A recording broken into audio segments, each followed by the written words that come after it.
Assalamualaikum dan salam sejahtera. Nama saya Rizal Ahmad, founder Ilham Trade Network. So last week saya ada post video cara trade orang tua sebab saya tua. Okey, sebab saya tua, so saya create cara trade orang tua.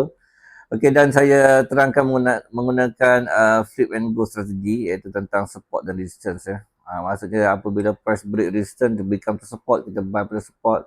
Apabila price break support become to resistance, kita sell at resistance.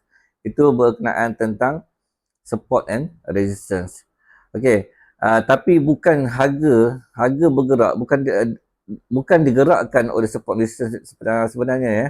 Okey, tapi sebelum tu jika anda baru jumpa video ni, anda boleh tekan subscribe, okey, dan make sure tekan bell notification dan tekan like, okey, dan share pada rakan-rakan anda yang lain. Okey, harap ia dapat membantu pada rakan-rakan anda ya. Okey, kita balik semula ya. Price digerakkan bukan price tidak digerakkan berdasarkan support dan resistance ya. Mana ada support, situlah price akan return, bounce, okey, ataupun resistance, price akan sentuh, akan turun. Dia bukan disebabkan oleh support resistance. Support resistance ni adalah sebagai efek sahaja ya, sebagai efek sahaja.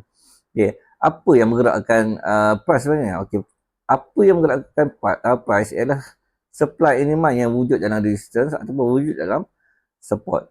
Dan kadang-kadang kita berjumpa juga price tiba dia dah break resistance tapi dia naik lagi and then dia return balik, dia tak sampai pun resistance bukan support resistance yang dia break tu.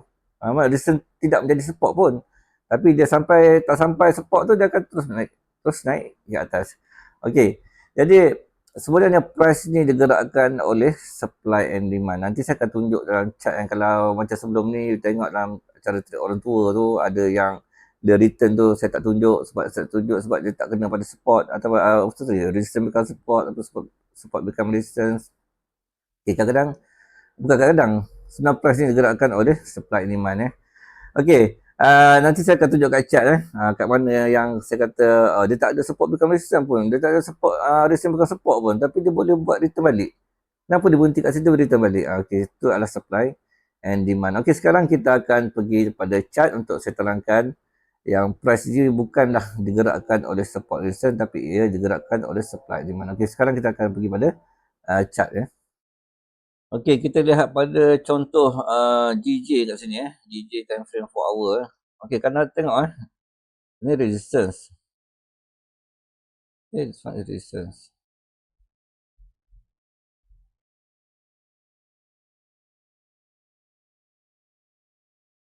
Okey, ini resistance. Kemudian price break. Okey, price break kat sini. Tapi price yang bila dia return balik, dia tak balik semula pada area resistance ini. Patutnya dia balik pada area resistance kalau saya ajar tentang cara trade orang tua tu. Okey. Tapi sebenarnya cara trade orang tua tu bukan saya tak nak ajar supply demand. Supply demand ni di dalam sikit. Di dalam sikit jadi macam bagi pakcik-pakcik makcik-makcik macam saya ni, umur macam saya 48 ni, dia tak mampu nak terima tentang supply demand, support resistance boleh lah, simple. Supply demand yang dalam tu dia susah. Susah kalau saya terangkan tentang supply demand. Jadi yang itu yang saya kata cara trade orang tua, kita berdasarkan support dan resistance sahaja. Okay. Contoh kat sini yang saya kata, dia tak return pun pada area resistance yang dia break tu. Sebab tu dia kembali pada area sini. Kita boleh namakan sebagai resistance become support. So maksudnya price bila dia break, okay, ni resistance, okay, di turun bawah, and then the break resistance kat sini tadi, okay, and then sepatutnya dia patah balik sini. Kita boleh panggil resistance become support dan meneruskan kenaikan. Okay, tapi dia tak kembali. Dia berhenti kat sini. Cerita dia tak macam ni. Yang ni dia resistance, okay.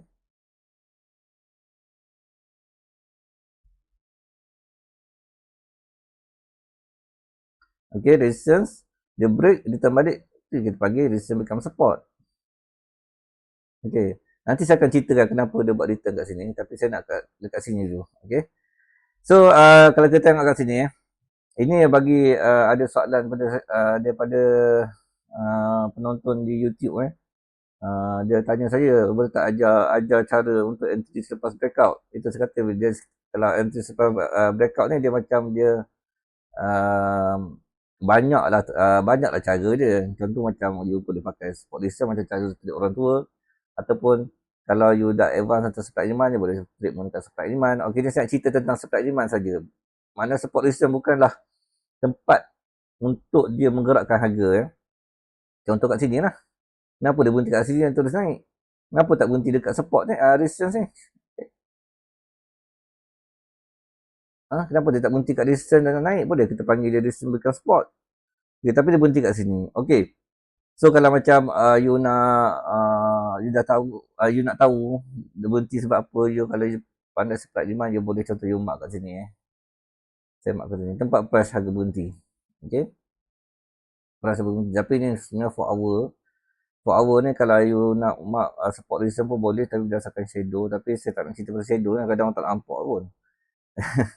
Kadang orang tak nampak pun dia support apa, orang tak nampak pun. Tapi kita cerita tentang supply and demand pada time frame 4 hour ni.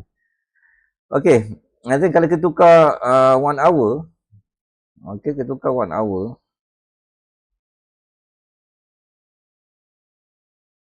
Mana 1 hour kita? Okey. Price berhenti kat sini. Sekejap betul price berhenti kat sini. Betul dah. So pada 1 hour kita dah nampak ini, kenapa price berhenti kat sini? Kita nampak ini adalah demand zone.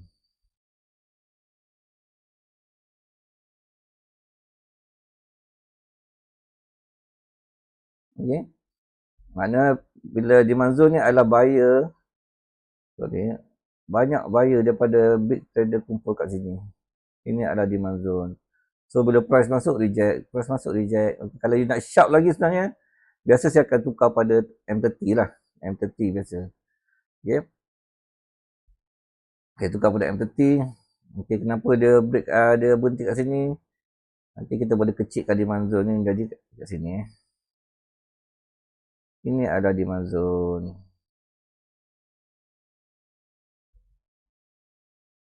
Okay.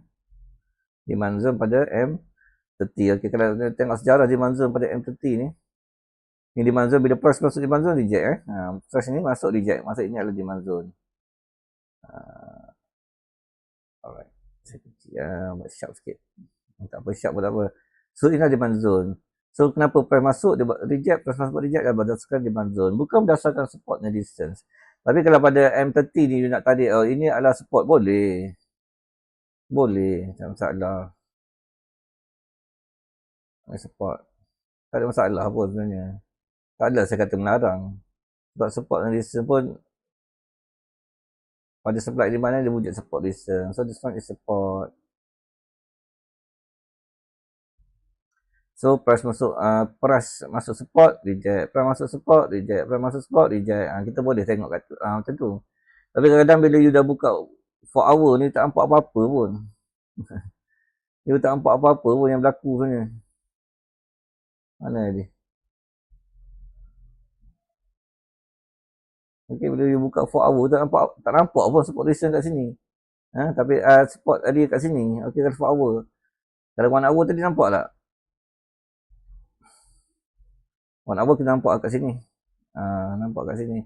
Ini adalah support. Tapi kalau dia nak sharp daripada M30 lah. Okay, M30 baru nampak sharp support kat situ lah. 1, 2 tu dah kira support lah Jadi price masuk reject, price masuk reject. Okay lah. Dan di sini lah signal yang pertama, price masuk pun reject. Itu adalah signal lah kan. Jadi itulah dia saya katakan sebenarnya yang menggerakkan market itu bukanlah support resistance, tapi yang menggerakkan market adalah supply demand. Jadi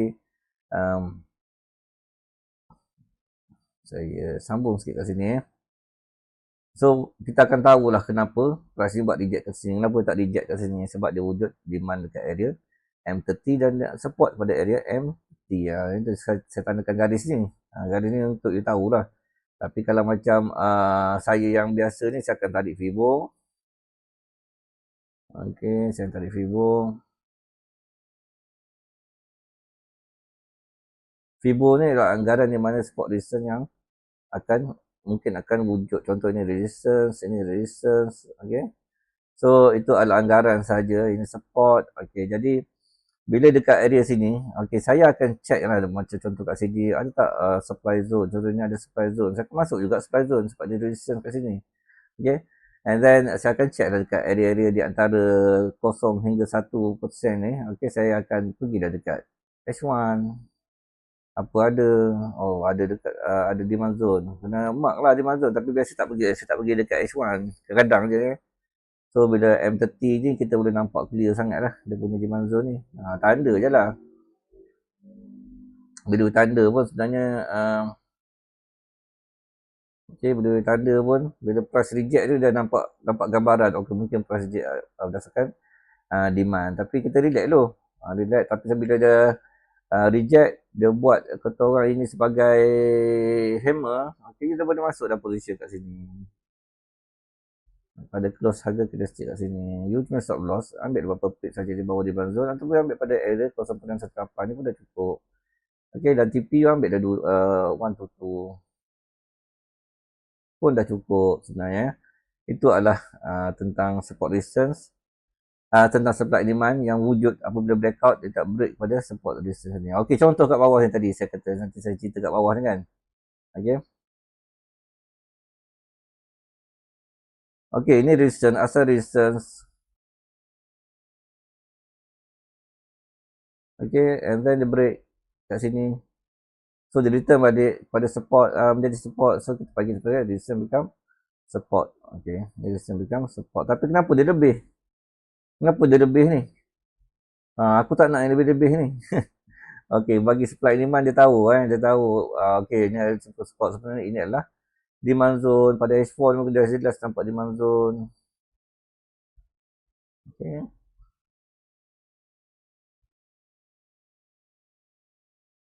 Demand zone pun reject, price reject pada demand zone. Itu yang menggerakkan harga, bukanlah support resistance tu sebenarnya. Support resistance tu adalah efek saja yang menggerakkan harga ialah supply demand. Inilah contoh dia. Contoh ni ialah dah jadi pun resistance bukan support. Jadi ini adalah demand zone. Itu kalau you tahu supply demand. Okey, itulah contoh kalau orang tanya macam mana saya nak trade breakout, itu salah satu soalan yang umum ya. Tak semestinya you trade breakout menggunakan tak apa, nanti saya sambung. Itulah contoh contoh yang price support resistance bukanlah tempat dia menggerakkan harga tapi supply demand yang menggerakkan harga. Macam contoh saya letak tunjuk dekat JJ tadi, ada satu price yang sampai pun pada resistance yang dipecahkan, resistance tak boleh support. Kenapa dia boleh return kat situ?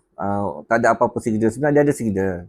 Dan saya katalah price digerakkan oleh supply and demand, bukan yang digerakkan oleh support and resistance. So yang cara trade orang tua flip and go strategi, saya ambil resistance saja, support resistance saja, senang. Benda tu senang dan selalu saya kita jumpa. Contoh JJ tadi pun saya tunjuk. Satu yang price kat atas, yang tak return balik pada resistance, yang sepatutnya resistance dia support. Dan satu lagi price dia kat bawah tu, dia return balik pada support. Okay, mana break resistance dan return balik jadi support. Dia price return balik pada support. Dan saya tunjuk pada price harga kat bawah tu macam mana yang shadow tu boleh lebih. Shadow tu lebih disebabkan supply demand yang wujud kat situ. Contoh yang saya tunjuk tadi adalah demand zone jelas sekali demand zone daripada time frame H4. So itulah dia kalau saya harap dapat menjawab soalan macam mana nak trade menggunakan support menggunakan breakout, sebab itu adalah soalan yang umum.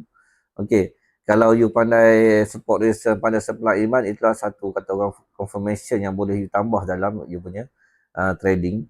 Okey, saya bukan tak nak ajar supply demand ni dia mendalam sangat. Okey, walaupun kalau you ambil yang asas-asas tu kadang you tak nampak pun. Jadi saya better ajar support resistance Jadi kalau wujud support resistance, break, cari yang mungkin akan berlaku support. Break resistance mungkin akan berlaku support. Break support mungkin akan berlaku resistance. Itulah Okay, sebab tu saya kata itu cara trade orang tua orang-orang berumur macam saya ni. Umur saya ni 48 Okay. Jadi kalau saya nak ajar orang pun, saya rasa tak perlulah nak ajar kata orang dalam sangat. Dia bukannya main orang tua ni, dia tak ada fikir sangat dalam. Macam saya ni, saya belajar pada awal dari zaman muda. Okay.